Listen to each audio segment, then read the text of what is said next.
BBC presenter Michael Portillo has recalled one terrifying encounter with two North Korean soldiers that has stuck with him for good. On Monday, May 4, the 72-year-old returned to the airwaves with the latest installment of his Great Railway Journeys series on BBC Two. This week, the politician-turned-broadcaster visited South Korea, where he explored the country's wonders and vast history. He began his journey at the demilitarized zone, the heavily fortified border that has divided the Korean peninsula since the end of the Korean War. The broadcaster explored one of the most tense frontiers in the world and reflects on a conflict that ended in ceasefire but never peace. It was at this point that the TV star revealed one chilling encounter with North Korean soldiers on his last visit to the country, where he represented the United Kingdom. Remembering the terrifying ordeal, he recalled, "My last visit to the demilitarized zone was less touristy. I was here as the United Kingdom's Secretary of State for Defense, and I went to Panmunjom, which is where the armistice was signed in 1953.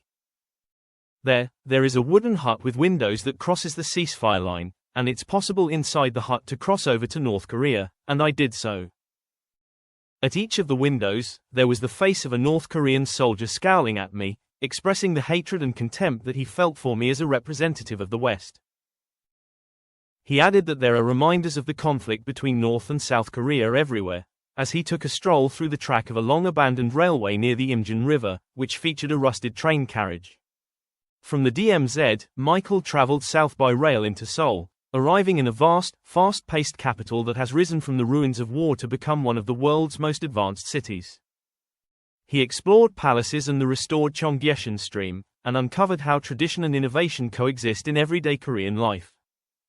At the BBC's Seoul bureau, Michael met the news editor broadcasting to North Korea, then shared street food with a North Korean defector who poignantly described the personal cost of the division.